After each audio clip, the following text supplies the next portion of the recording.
সুপ্রিয় শিক্ষার্থীরা, আজ তোমাদের সামনে নতুন একটা উৎপাদন ব্যয় বিবরণীর অঙ্ক তুলে ধরছি। আজকের এই অঙ্কটা যশোর শুজ কোম্পানির একটা অঙ্ক, একটা জুতোর কারখানার একটা হিসাব। আমরা অঙ্কটা একটু পড়ি। যশোর শুজ কোম্পানি 2019 সালের জুন মাসে তথ্যগুলো নিম্নরূপ: উৎপাদিত পণ্যের প্রারম্ভিক মজুদ 10,000 জোড়া, 90,000 টাকা। কাঁচামাল ক্রয় 5,14,000 টাকা। প্রত্যক্ষ মজুরি 2,10,000 টাকা। কারখানা উপরি খরচ প্রত্যক্ষ মজুরির 100% হারে, অর্থাৎ প্রত্যক্ষ মজুরি যে টাকা হবে তার পুরোটাই আমার কারখানার উপরি খরচ দিতে হবে। প্রশাসনিক উপরি খরচ বিক্রয় জোড়া প্রতি 2 টাকা হারে, অর্থাৎ তুমি যে কয় জোড়া জুতো বিক্রি করবা তার 2 টাকা প্রশাসনিক খরচ তোমার আলাদা করে রেখে নিতে হবে। এটা হচ্ছে কথা। বিক্রয় ও বিতরণ উপরি খরচ বিক্রয়ের উপর 10% হারে। একটা শোরুম রাখলে মনে করো, তো সেখানে তোমার বিক্রয় বা যদি তুমি সেখান থেকে বন্টন করো তাহলে তার যেটা খরচ আছে সেই খরচের টাকাটা হবে তুমি যেটা বিক্রয় করবে তার উপর 10% হারে তুমি তাদেরকে দিবে। উৎপাদিত পণ্যের সমাপনী মজুদ 20,000 জোড়া, অর্থাৎ তুমি যে পণ্য বিক্রি করছো সেখানে 20,000 জোড়া বিক্রি হয়নি, সেটা রয়ে গেছে। বিক্রয় 90,000 জোড়া, 90,000 জোড়া তোমার বিক্রয় হয়েছে। তো এখন দেখবো আমরা ক নম্বর প্রশ্নটা কি আছে।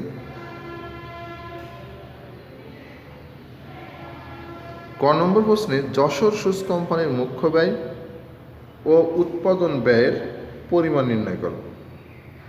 খ, উৎপাদন একক ও উৎপাদিত পণ্যের সমাপনী মজুদের পরিমাণ নির্ণয় করো। গ, যশোর শুজ কোম্পানির বিশদা বিবরণী প্রস্তুত করে মুনাফার পরিমাণ দেখো। অর্থাৎ আমার ক নম্বরে শুধু মুখ্য ব্যয় আর উৎপাদন ব্যয় দেখাতে বলা হয়েছে। খ নম্বর উৎপাদন একক আর উৎপাদিত পণ্যের সমাপনী যে মজুদটা আছে, অর্থাৎ যেটা বিক্রি হয়নি সেটা দেখাতে বলা হয়েছে। আর গতে এই কোম্পানির মুনাফা নির্ণয় করতে বলা হয়েছে। তাহলে অঙ্কটা একবার দেখো, আমরা পুরোটা দেখি একবার।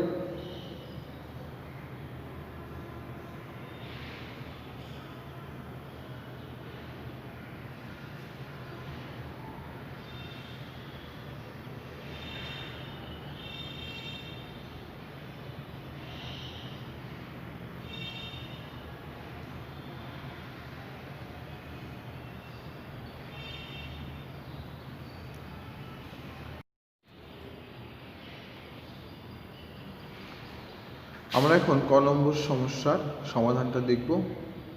ক নম্বর সমস্যা ছিল যশোর শুজ কোম্পানির উৎপাদন ও মুখ্য ব্যয়ের পরিমাণ নির্ণয়। মুখ্য ব্যয় নির্ণয় করতে গেলে আমরা এর আগেও লক্ষ্য করেছি যে আমার যে কাঁচামালটা ক্রয় করেছি সেটা থাকবে, আর এর সঙ্গে যদি আমাদের কোনো মজুরি থাকে সেটা যোগ করতে হয়। আমাদের এই অঙ্কটাও এর বিপরীত হতে পারে না। এখানে কাঁচামাল ক্রয় করা হয়েছিল 5,14,200 টাকা, আর মজুরি ছিল 2,10,000। এই দুটো আমরা যোগ করব। দুটো যোগ করলে আমরা পাবো 7,24,200।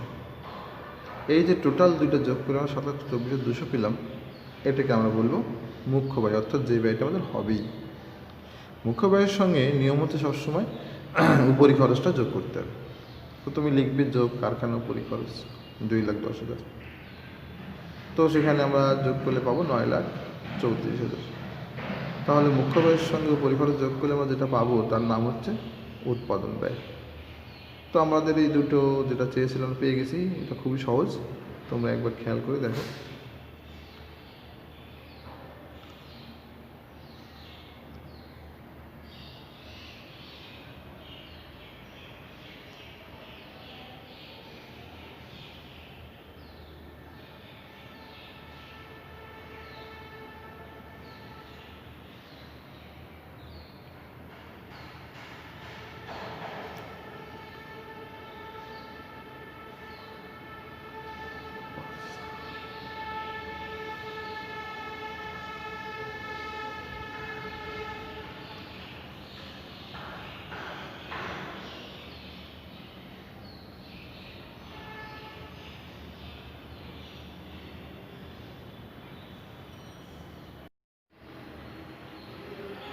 এখন আমরা দেখব যশোর শুজ কোম্পানির উৎপাদন একক ও উৎপাদিত পণ্যের সমাপনী মজুদের পরিমাণ।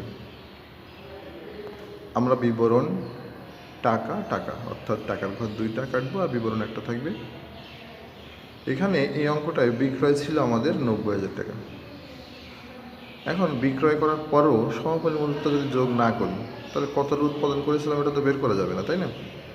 তাই বিক্রয় 90,000 টাকার সঙ্গে সমাপনী মজুদ হচ্ছে 20,000 টাকা, এটা যোগ দিলাম।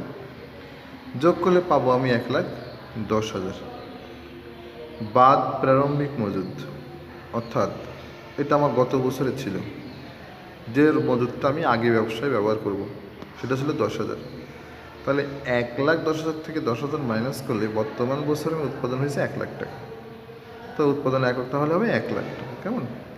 তো এখন দেখা যাচ্ছে উৎপাদিত পণ্যের সমাপনী মজুদের মূল্য, অর্থাৎ আমি যে পণ্য উৎপাদন করেছিলাম সেখান থেকে যেটা সমাপনী হয়েছে তার মূল্যটা কত সেটা বের করতে হবে।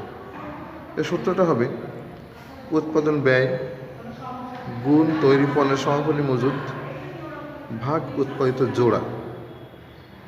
তো উৎপাদন ব্যয় কত আছে? 9,34,200 আর সমাপনী মজুদ আছে 20,000 আর উৎপাদিত জোড়া অবশ্যই 1,00,000, যেটা আমরা বের করলাম একটু আগে।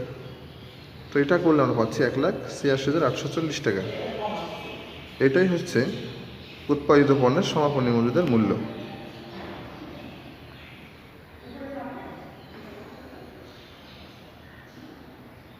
তাহলে আর শিক্ষার্থীরা তোমরা দেখো যে যশোর শুজ কোম্পানির উৎপাদিত একক আর উৎপাদিত পণ্যের সমাপনী মজুদের পরিমাণটা কত হলো।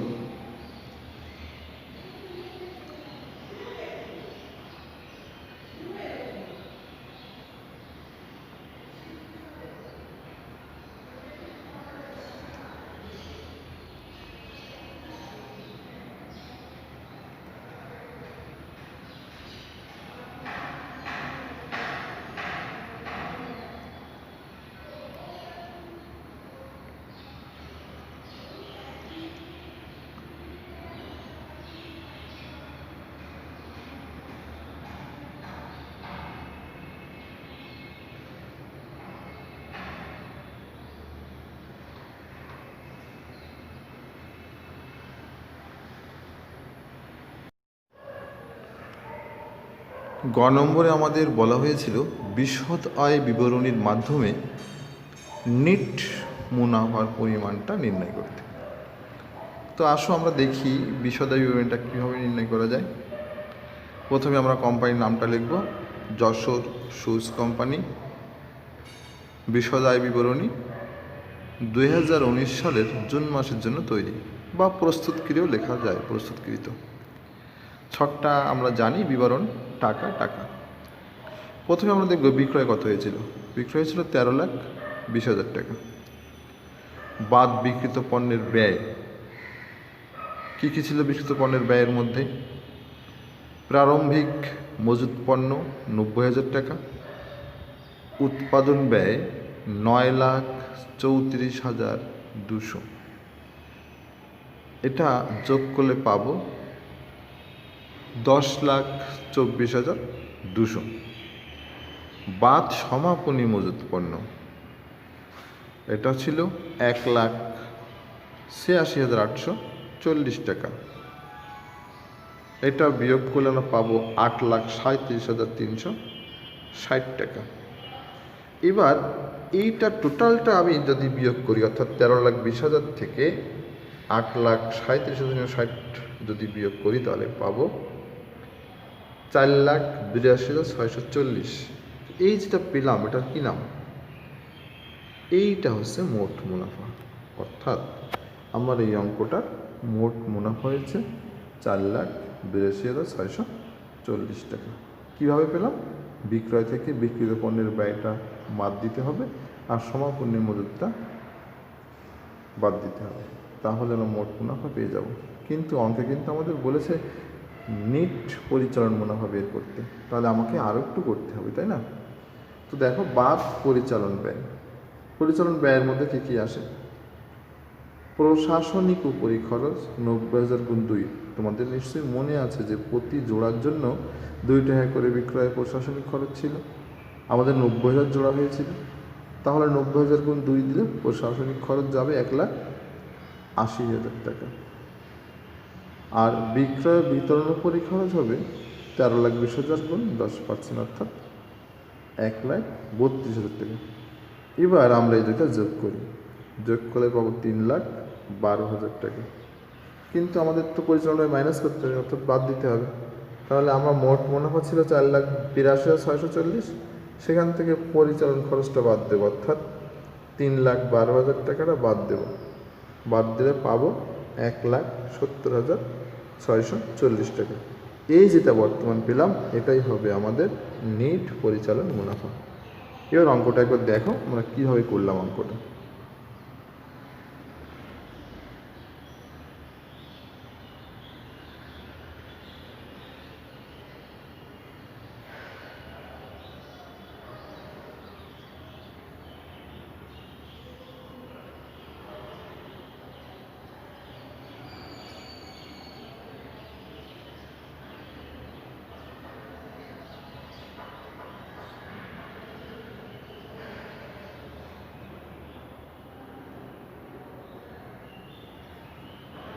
তো শিক্ষার্থীরা, আজকে আমরা এই পর্যন্ত শেষ করছি উৎপাদন ব্যয়ের অঙ্কটা নিয়ে। আবার সামনের ভিডিওতে নতুন একটা অঙ্ক নিয়ে আবার হাজির হবো তোমাদের সামনে।